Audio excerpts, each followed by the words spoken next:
ایک اور سوال جس کو شد و مت سے بہت جگہ سے آ رہی ہے کہ حضرت مہدی کا زمانہ قریب آ گیا، اور حضرت مہدی آ رہے ہیں، بس ایک آدھ سال میں آ جائیں گے، 2 سال میں آ جائیں گے، اور کتابیں تقسیم ہو رہی ہیں، اور کیا کیا مصیبت پڑی ہوئی ہے۔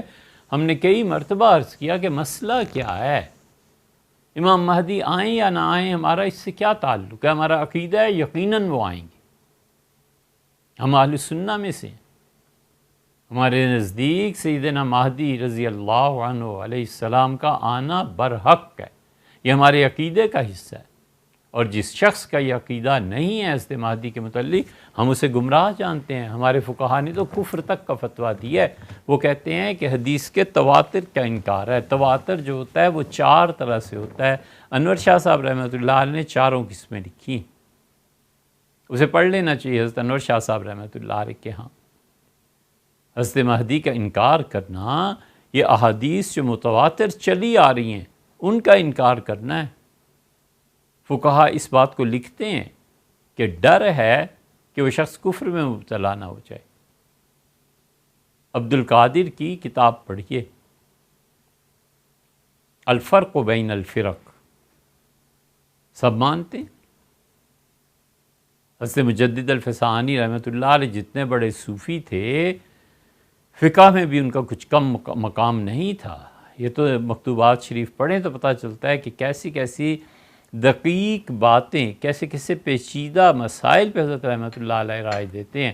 شاہ ولی اللہ محدث دہلوی رحمۃ اللہ علیہ کو پڑھیں، ان سب کو پڑھیں،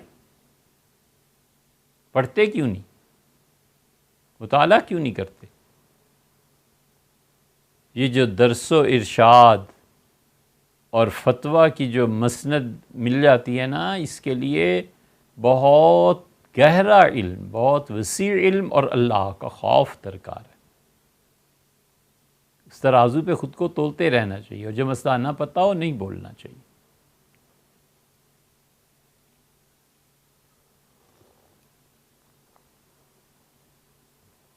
ہمارا ایمان ہے، لیکن مسئلہ کیا ہے؟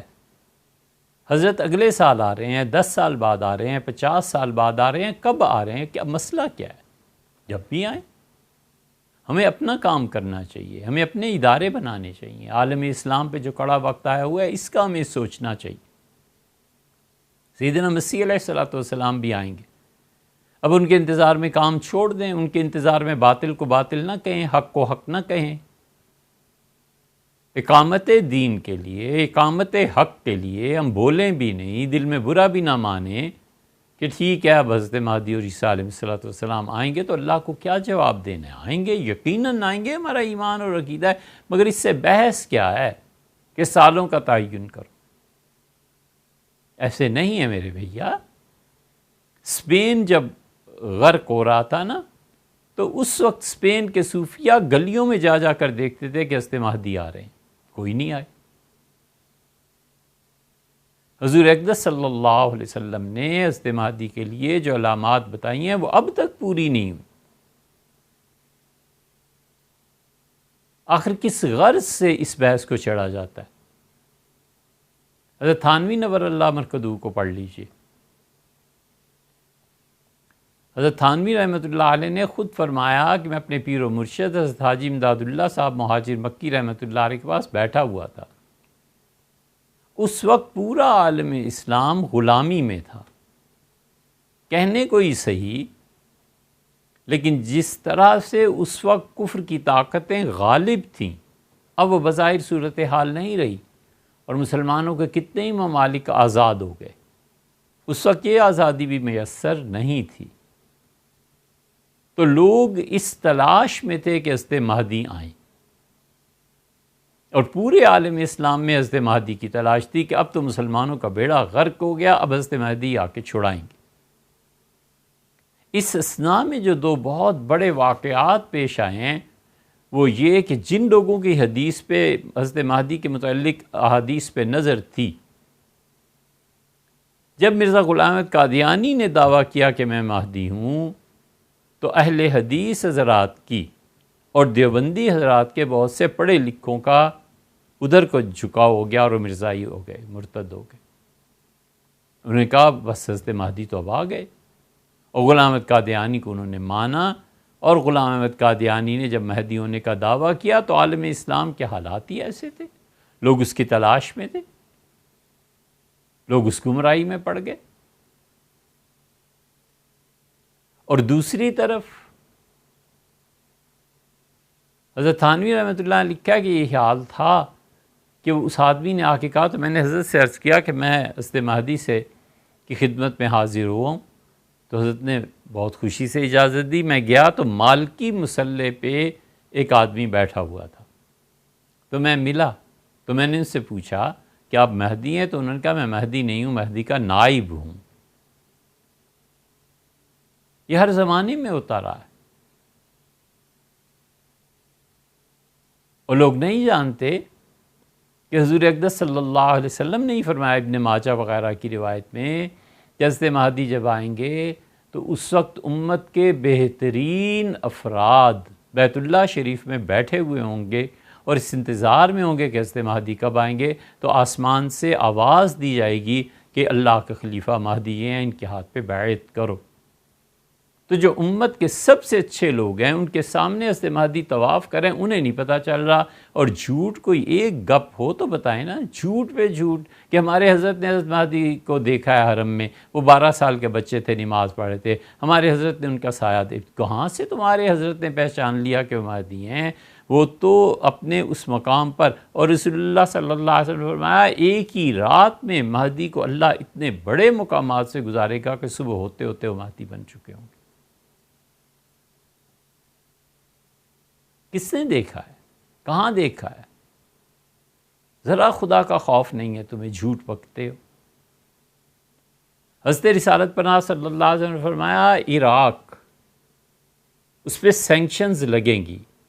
جابر ابن عبداللہ رضی اللہ عنہ کی روایت آتی ہے، یہ ہم نے کئی جگہ بیان کیا ہے۔ اتنی بڑی بڑی باتیں جابر رضی اللہ عنہ خود سے نہیں کہہ سکتے، انہوں نے کہا عراق پہ پابندیاں لگیں گی۔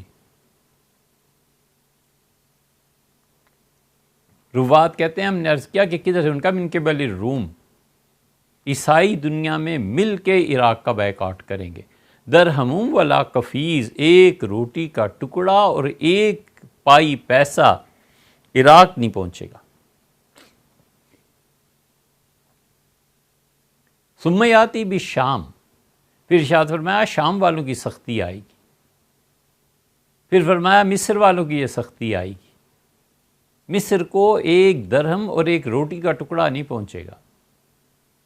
عراق امریکہ کو اب تک، یا جن قوتوں نے حملہ کیا تھا اب تک ہضم نہیں ہوا، وہ واپس چلے گئے۔ بظاہر مسلمانوں کی اپنی حکومت آ گئی، وہ تو مٹ جائے گا۔ عراق، اردن، شام، یہ سب علاقے ختم ہو کے یہ گریٹر اسرائیل بن جائے گا، اور اسرائیلی چلیں گے یہودی اور وہ پہنچیں گے اس جگہ تک جہاں سے حضور اقدس صلی اللہ علیہ وسلم نے انہیں نکالا تھا، اور اللہ تعالیٰ نے قرآن کریم میں سورہ حشر کے آغاز میں فرمایا ہے کہ یہ پہلی جلا وطنی ہے۔ سیدنا عمر رضی اللہ عنہ اس آیت سے استدلال فرمایا تھا، اور انہوں نے بھی ان کو نکال دیا تھا، اور فرمایا یہ دوسرا ہے۔ اللہ نے اول کا لفظ استعمال کیا نا، تو اول جہاں ہوتا ہے تو سیکنڈ، ثانی بھی ہوتا ہے، تو ان کا میرے زمانے میں بھی انہیں نکال دو۔ وہاں تک یہودی پہنچیں گے، اور رسول اللہ صلی اللہ علیہ وسلم نے 3 مرتبہ قسم کھا کے ہاتھ اٹھا کے کہا کہ جس دن یہ یروشلم آباد ہوگا میرا شہر برباد ہو جائے گا، جس دن یہ آباد ہوگا میرا شہر برباد ہو جائے گا۔ عمران بیت المقدس میں جس دن آبادیاں اور ان کا عروج شروع ہوگا، خراب اہل یثرب، مدینہ والوں تمہارا شہر برباد ہو جائے گا۔ امریکہ نے اپنا سفارت خانہ وہاں منتقل کر دیا نا، آبادی اب آہستہ آہستہ شروع ہو رہی ہے۔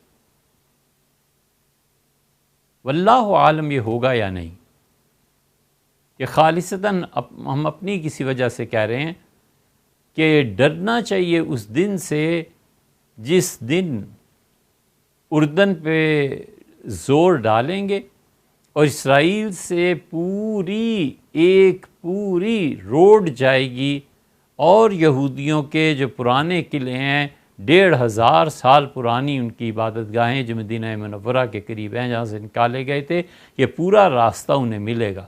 اور اس سے پہلے یہودی مسلمانوں پر یہ احسان کریں گے کہ انہیں کہیں گے مل جل کے رہنا سیکھو اور چھوڑو مڈل ایسٹ کو اور نہ لڑو، اور دیکھو بیت المقدس پوری دنیا کے مسلمانوں کے لیے کھول دیا گیا ہے، لہٰذا دنیا بھر کے مسلمان مدینہ منورہ سے یہ روڈ ہے اور اس کے ذریعے جائیں گے بیت المقدس، اور مسلمان پوری امت خوش و خرم کہ واہ بھئی واہ، ہم بیت المقدس میں گئے، نماز پڑھی، اور پھر ممکن ہے اس سے چند سال بعد وہ کہیں جب تم آتے ہو تو ہم بھی آتے ہیں، وہاں پہنچیں گے۔ واللہ عالم یہ کب ہو، لیکن بظاہر سیاسی حالات اب یہ نظر آ رہے ہیں۔ حضور اقدس صلی اللہ علیہ وسلم نے فرمایا یہ فرات خشک ہو جائے گا، یہ علامتیں حضرت مہدی سے پہلے کی ہیں، کب پوری ہوئی ہیں؟ کیوں لوگوں کو بے وقوف بناتے ہو؟ اسی لیے ہم بار بار اس مذہبی قیادت کے متعلق آپ کو سے عرض کرتے ہیں کہ یہ جھوٹے ہیں، جاہل ہیں، ان پڑھ ہیں۔ حضرت رسالت مآب صلی اللہ علیہ وسلم 3 شہزادے جمع ہو جائیں گے، تینوں بادشاہوں کے بیٹے ہوں گے، اور فرمایا وہ 3 شہزادے فرات خشک ہو جائے گا، دریا خشک ہوتے ہیں، نئے چشمے بھی پھوٹتے ہیں، دنیا کا ایک معمول ہے۔ ہمارے یہاں پاکستان میں آ جائیں، آج سے 70 سال 80 سال پہلے جو راوی تھا، اب وہ راوی کہاں رہا ہے؟ اب راوی دریا لاہور کے قریب بس ایک گندا نالا بنتا جا رہا ہے۔ بیاس کہاں گیا؟ ستلج کہاں گیا؟ بہاولپور میں تھا نا۔ ستلج کا جو پیٹا ہے، انڈیا میں بارشیں زیادہ ہوں تو پانی چھوڑ دیتے ہیں، نہ ہوں نہ پانی جمع نہ صحیح، وہاں ہم لوگوں نے گھر بنا لیے ہیں۔ یہ ستلج اسی طرح آہستہ آہستہ ختم ہو جائے گا، بیاس ختم ہو جائے گا یا ہو گیا ہے، بالکل اسی طرح یہ دریائے فرات ختم ہوگا۔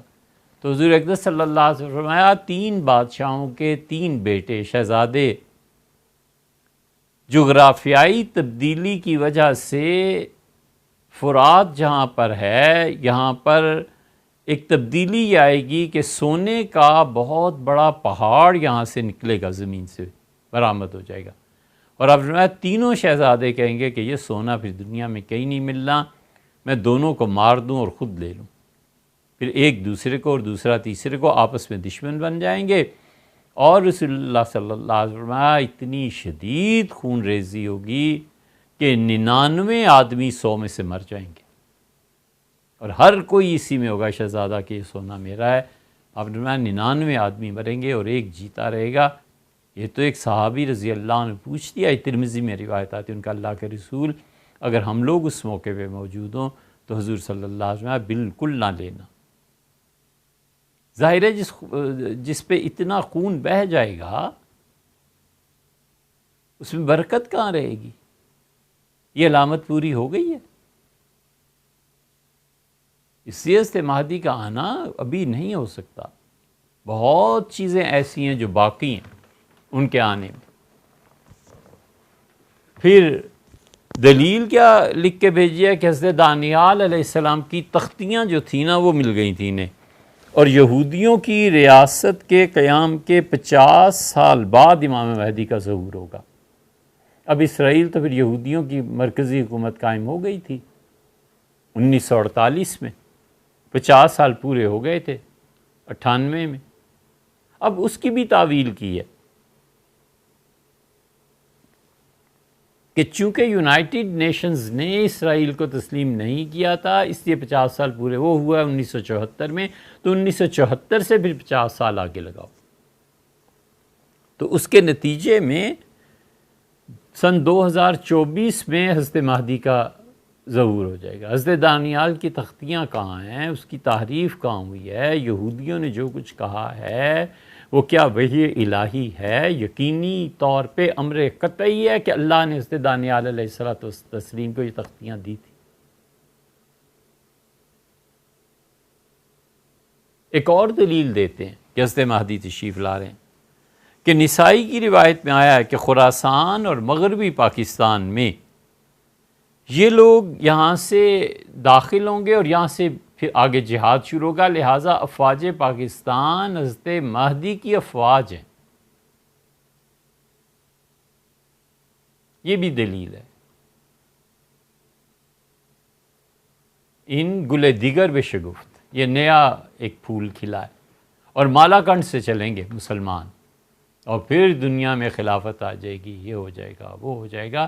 حضور اقدس صلی اللہ علیہ وسلم کے زمانے میں جو خراسان تھا وہ کہاں ہے؟ تو آپ ثابت کرتے ہیں کھینچ تان کر کے ادھر سے آئیں گے اور کالے جھنڈے اور کالی پگڑیاں، اور وہ جا کے حضرت مہدی سے ملیں گے۔ یہ تو ہوگا نا، اگر فرض کر لیں تو یہ ممالک مٹ جائیں گے، حدیں ختم ہو جائیں گی۔ ترکی صحیح روایت میں مسلم وغیرہ میں آیا، حضور اقدس صلی اللہ علیہ وسلم استنبول کے دروازے پر جنگ ہو رہی ہوگی اور خبر اڑے گی، اور پھر تحقیق کے لیے 12 آدمیوں کو بھیجا جائے گا کہ کیا تبدیلی آئی ہے۔ اب میں اللہ کی قسم ان 12 گھڑ سواروں کے نام جانتا ہوں، ان کے باپوں کے نام جانتا ہوں، ان گھوڑوں کا رنگ میں جانتا ہوں۔ کیسے یہ ہوگا؟ اللہ ہی بہتر جانتا ہے۔ ہوگا صحیح، اس لیے کہ حدیث سے ثابت ہے، حضور اقدس صلی اللہ علیہ وسلم نے فرمایا وہ تو ہونا ہی ہونا ہے۔ لیکن یہ جدید تہذیب جدھر جا رہی ہے، آپ خود فیصلہ فرمائیں۔ ایک طرف یہ آتا ہے کہ حضور اقدس صلی اللہ علیہ وسلم عیسیٰ علیہ الصلوۃ والتسلیم خطبہ دیں گے اور پوری دنیا میں سنا جائے گا۔ تو یہ جو جھوٹ بکتے ہیں حضرت مہدی کے بارے میں، وہ کہتے ہیں دیکھو نا، یہ ویڈیو آ گئی اور یہ دور آ گیا اور یہ دور آ گیا۔ اچھا حضرت، تو وہاں حضور اقدس صلی اللہ علیہ وسلم نے فرمایا ہے کہ وہ جائیں گے خبر کی صداقت تلاش کرنے، تو اس زمانے میں یہ ٹیلی فون، یہ کوئی چیز نہیں ہوگی کہ ترکی سے کال کر کے پوچھ لیں کہ جناب وہ یہ حضرات کا آنا نہ آنا کیا چیز۔ یہی وہ نکتہ ہے جس پہ قادیانیت آئی ہے۔ ہم کہتے ہیں حضور اقدس صلی اللہ علیہ وسلم جو فرمایا ہے اور ہماری سمجھ میں نہیں آتا، چھوڑ دو اس کو۔ اب ایک آدمی کہتا ہے جی استنبول سے جو فرمایا تھا کہ سعودیہ جائیں گے، تو اصل میں گھوڑے فرمایا کیونکہ لوگ سمجھ نہیں سکتے تھے، ٹینک جائیں گے۔ ایک کہتا ہے کہ آرمی کی گاڑیاں جائیں گی۔ بھئی حضور صلی اللہ علیہ وسلم نے نیزے کے متعلق فرمایا کہ اس نیزے سے لڑائی ہوگی، دجال گدھے پہ آئے گا۔ اب گدھے سے آپ کی کیا مراد ہے؟ نیزے سے کیسے لڑائی ہوگی؟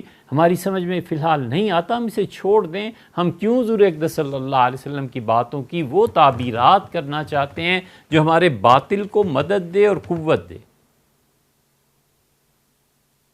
یہ وہ چیز ہے جو قادیانی کرتے ہیں۔ اللہ نے فرمایا وَإِذَا الْعِشَارُ عُطِّلَتْ، اور جب 10 مہینے کی پورے بچے جن کے جسم میں وجود پکڑ چکے ہیں بیکار کر دی جائیں گی۔ قیامت کا جب منظر آئے گا تو وہ اونٹنیاں جنہوں نے بچے صبح یا شام کو جنم دینے ہیں پاگل ہو کے بھاگ پڑیں گی اور بچے ضائع ہو جائیں گے۔ قادیانیوں نے اس کو کیا کیا ہے؟ انہوں نے کہا اس کا مطلب حضور صلی اللہ علیہ وسلم کا یہ ہے کہ ٹرین چلے گی۔ وَإِذَا الْعِشَارُ عُطِّلَتْ، ان کی کتابوں میں دیکھ لو، وہ اس قسم کی تعبیر۔ مرزا غلام احمد قادیانی سے کہا گیا کہ جناب والا حضور اقدس صلی اللہ علیہ وسلم فرمایا تھا سیدنا مسیح علیہ السلام کے جسم پہ 2 چادریں ہوں گی اور زرد رنگ کی ہوں گی۔ اس نے کہا میرے جسم پہ، یہ اس کے مفتی نے اس سے سکھائی تھی تعبیر۔ اس نے کہا میرے جسم پہ 2 زرد چادریں ہیں، ایک نیچے کی چادر دیکھو تو مجھے ڈائبٹیز ہو گئی ہے، پیشاب بہت آتا ہے، وہ بھی پیلا ہے، یہ چادر ہی تو ہے، اور اوپر کی چادر دیکھنی ہو تو بلغم بہت آتا ہے، یہ حضور صلی اللہ علیہ وسلم آتا ہے بلغم اور پیشاب کے متعلق۔ ذکر سے بھی کراہت آتی ہے، یہ انہوں نے تعویل کی نا۔ اسی طرح حضرت مہدی کی روایات، حضرت سیدنا مسیح علیہ السلام کی روایات نہ چھیڑیں انہیں۔ وہ دور آئے گا، اس دور کے مسلمان دیکھ لیں گے کہ حضور اقدس صلی اللہ علیہ وسلم نے جو ارشاد فرمایا تھا، کیا ایٹم چلنے میں دنیا میں اس کے بعد کوئی نئی نسل شروع ہوئی ہے کہ اب انہوں نے گھوڑوں سے اور وہ ان سے جہاد، یا یہ کہ رسول اللہ صلی اللہ علیہ وسلم نے لوگوں کو سمجھانے کے لیے اسی زمانے کی چیزوں کا نام لیا تھا اور اصل میں آپ کی مراد کچھ اور تھی؟ خدا کا خوف چاہیے، ایسے نہ ہو کہ قیامت میں اللہ پوچھے کہ ان کی تو مراد یہ تھی، تم اپنے پاس سے ٹینک اور تحفے بتا رہے تھے، تم کیوں اس میں دخل دے رہے تھے؟ حضرت رسالت مآب صلی اللہ علیہ وسلم کی باتوں کی تعبیرات سمجھنا یہ کوئی ہر آدمی کا کام بھی نہیں ہوتا۔ ایک اور صاحب نے استدلال کیا کہ حضرت مہدی آ رہے ہیں، انہوں نے کہا کہ کرونا کا ڈرامہ 2024 میں ختم ہو جائے گا تو حضرت مہدی آئیں گے۔ بھی کرونا کا حضرت مہدی سے کیا تعلق ہے؟ آپ نے دونوں چیزوں کو کیسے جوڑ دیا؟ یہ ایسے ہی ہے جیسے اب کوئی دعویٰ کرے اور وہ کہے کہ چائنا کا گوادر میں پاکستان کے ساتھ جو پروگرام بن رہا ہے، جس سال یہ پورا ہو گیا نا، اس سال کے آخر پہ 25 دسمبر کو دجال دنیا میں آ جائے گا۔ اب بھلا بتاؤ، اس چائنا کے معاہدے کا اور 25 دسمبر کو دجال آ جائے گا، اس کا کوئی تعلق ہے آپس میں؟ ان قصے کہانیوں میں دلچسپی کیوں ہے؟ اپنے مدرسے بناتے نہیں، اسکول نہیں بناتے، کالج یونیورسٹیز نہیں بناتے۔ یہ جو دجالی نظام اور اس کی تعلیمات پورے ملک میں اور عالم اسلام میں، سعودیہ میں شروع ہو گیا نا، ہندوؤں کی رامائن پڑھانا اور یہ، اور ہمارے ہاں شروع ہو چکی ہیں چیزیں۔ ہم تو خیر گزر گئے اس سارے کفر اور الحاد کی چیزوں سے، لیکن یہ جو سب کچھ ہو رہا ہے اس طرف توجہ نہیں ہے کہ ہم نے اسے تبدیل کرنا ہے۔ ہم کچھ کام کریں، ہم اٹھیں اور جو اللہ نے صلاحیتیں دی ہیں اسے پازیٹیو استعمال کریں، اس سے بھی آگے چلو۔ پھر وہ لکھ کے بھیجتے ہیں کہ ترکی سے جب پابندیاں اٹھا لیں گے تو پھر اس پر جنگ مسلط کر دے گا امریکہ۔ یہ حضرت یہ کہاں آیا ہے؟ ترکی سے جو معاہدات ہوئے تھے حکومت برطانیہ کے، وہ معاہدات پڑھے ہیں کہاں؟ آپ اوریجنل نکال کر لائیں۔ ایک نے سن لیا دوسرے سے، دوسرے نے تیسرے سے، اب وہ معاہدات کا انتظار ہے کہ سن 23 میں اردگان ایسے ہو جائیں گے اور پھر ترکی پہ جنگ مسلط ہو گئی اور سن 25 تک حضرت مہدی تشریف لے آئیں گے۔ اچھا بھائی، وہ ہیں کہاں ترکوں کے معاہدات؟ کس نے پڑھے ہیں؟ اب ساری بات پوری کریں جو سچائی پہ مبنی ہو۔ ان مفروضوں پہ مبنی چیزوں کو کون مانتا ہے؟ پھر شیخ صادق مغلسی ہیں عرب، انہوں نے لکھا ہے۔ اچھا بھئی، انہوں نے لکھا ہے تو جیسے آپ نے لکھا ہے ویسے انہوں نے بھی لکھا ہے۔ جن مفروضوں کی بنیاد پر آپ حضرت مہدی کو سن 24 اور 25 میں لا رہے ہیں، وہی مفروضے انہوں نے بھی قائم کیے ہیں۔ ہے کیا؟ کتاب و سنت میں واضح طور پر آیا ہو، ایسے نہیں ہے۔ حضرت رسالت پناہ صلی اللہ علیہ وسلم نے جو علامتیں بتائی ہیں، اب یقین مانیں وہ اتنی شدید ہیں کہ حضرت مہدی کے آنے سے پہلے ایمان سنبھالنا دشوار ہو جائے گا۔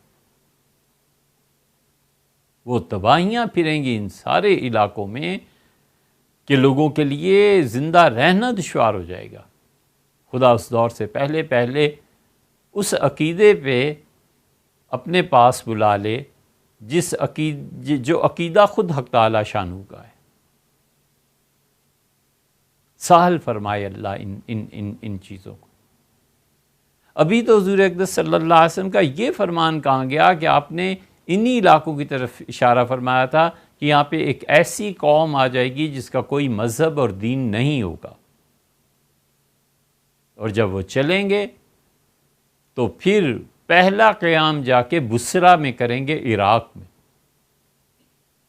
ابھی چائنا والے آ گئے ہیں جن کا کوئی دین نہیں ہے، اور اگر کبھی لڑائی ہوئی اور یہ چل پڑی قوم، اگر رسول اللہ صلی اللہ علیہ وسلم کی مراد وہ ہے، تو ابھی تو یہ حضرت مہدی سے پہلے ہونا ہے۔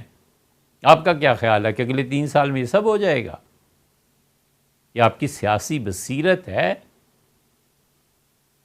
اندھے لوگ ان حکمتوں کو، ان رمزوں کو کیا جانیں؟ پھر ایک بزرگ ہیں جنہیں کوئی قطعاً علم سے دلچسپی نہیں ہے، دارالعلوم دیوبند میں تقریر کر آئے، ان کے 9 خلفاء دنیا میں جو پڑھے لکھے تھے انہوں نے چیلنج کیا، ان کا حضرت یہ سب جھوٹ بولا ہیں آپ۔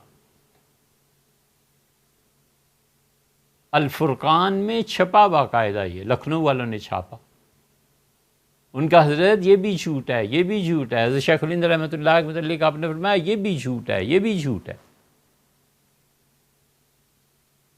گپی، جھوٹے اور ان پڑھ، 40 جلدوں میں ایک کتاب ان کی آئی ہے۔ ہم دیکھ کے حیران ہیں کہ یا اللہ، یہ گمراہ کن مشائخ اور پیر اپنے مریدوں کو، اور مرید بھی پڑھے لکھے ہوں تو کوئی بات کریں، جو پڑھے لکھے تھے ان کا حضرت یہ 9 جھوٹ بولا ہے آپ، یہ بھی جھوٹ ہے، یہ بھی جھوٹ ہے، یہ بھی جھوٹ ہے۔ اور نے پھر آخر پہ پیر صاحب نے سائنٹیفک تجزیہ کیا ہے کہ میں نے یہ کہا، یہ سچ، یہ کہا،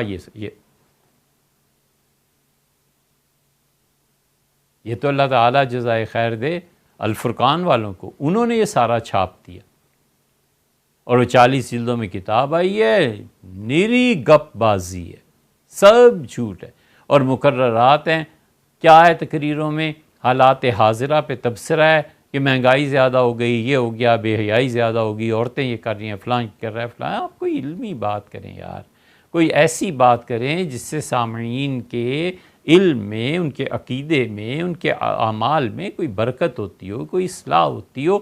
کون نہیں آپ سے زیادہ بہتر جانتے ہیں کہ عورتیں کدھر جا رہی ہیں اور بے حیائی کیا ہو رہی ہے اور قیمتیں کیسے بڑھ رہی ہیں؟ آپ کو تو پتہ نہیں، آپ تو ایک مریدوں کے حصار میں رہتے ہیں نا۔ 40 جلدیں ہیں، 5 ایک جلدیں تو ان مقررات میں ہی نکل جائیں، باقی حضرت اللہ شاہ صاحب بخاری رحمۃ اللہ علیہ،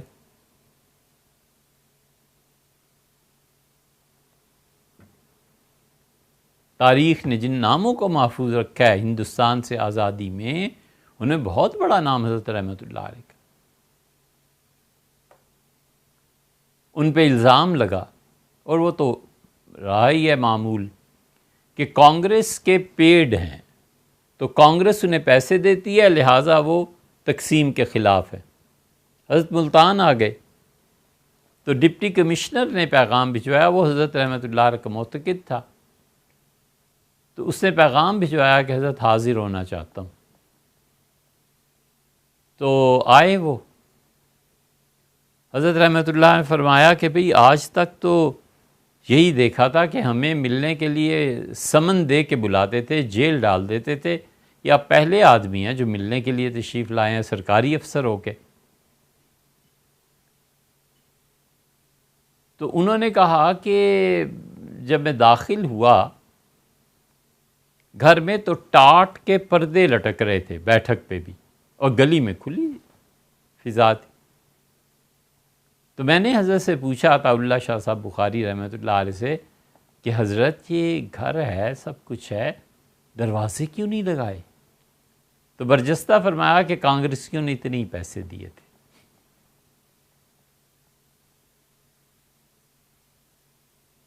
یہ جو پیر صاحب ہیں انہوں نے ہی لکھا ہے، اس میں پڑھا۔ عطا اللہ شاہ صاحب رحمۃ اللہ علیہ کے پاس، حضرت رحمۃ اللہ علیہ کے پاس کبھی بھی اتنی مالی ثروت حاصل نہیں ہوئی کہ وہ حج کراتے۔ پیر صاحب ڈنکے کی چوٹ حاضر ہوئے مدینہ منورہ، حضرت شاہ صاحب بخاری رحمۃ اللہ علیہ، اور جا کے روضہ مبارک پہ کہا کہ السلام علیکم یا جدی، میرے نانا آپ پہ اللہ کی سلامتی ہو۔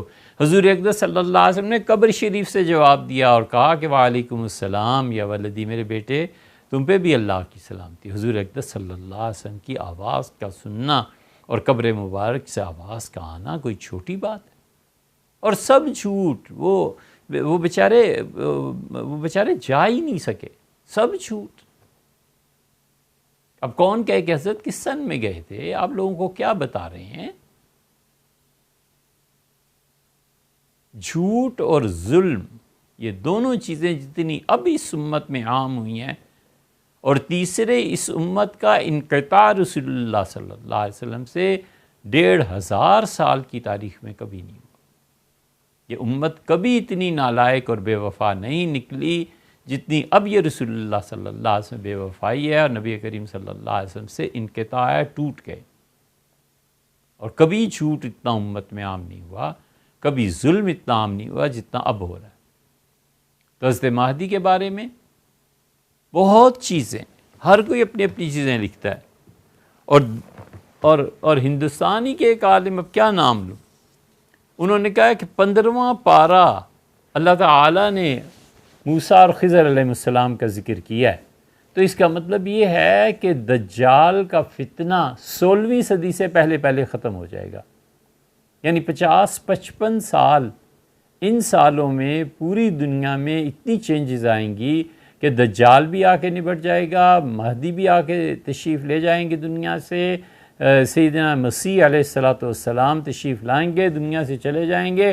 اور اس کے بعد جو 16واں پارہ شروع ہوتا ہے اسے قرآن کریم میں، اس سے پتہ چلتا ہے کہ جب 1400 مکمل ہو گئے، 1500 مکمل ہو جائیں گے 51 سال میں، اور اب آگے جو آئے گا وہ عروج ہوگا اس امت کا. بالکل ایسے ہی ہے جیسے امریکہ سے کئی مرتبہ یہ موصول ہوا کہ 9/11 جو ہے وہ سورہ توبہ کی فلاں جگہ کی آیت سے ثابت ہوتا ہے. یہ تمہیں پہلے کیوں نہیں پتہ چلا 1500 سال میں کہ 9/11 آ رہا ہے؟ کسی نے سورہ توبہ نہیں پڑھی تھی؟ نہ کرے. کتاب و سنت میں جو پیشن گوئیاں آئی ہیں نا، اور خاص طور پہ رسول اللہ صلی اللہ علیہ وسلم کے متعلق جھوٹ بولنا، یہ بہت بڑے گناہوں میں سے ایک گناہ ہے. نبی کریم صلی اللہ علیہ وسلم فَلْيَتَبَوَّأْ مَقْعَدَهُ مِنَ النَّارِ، جہنم میں اپنی سیٹ بک کراؤ گے اگر مجھ پہ جھوٹ بولو. فریضے مفروضے اپنے پاس سے قائم کرنا.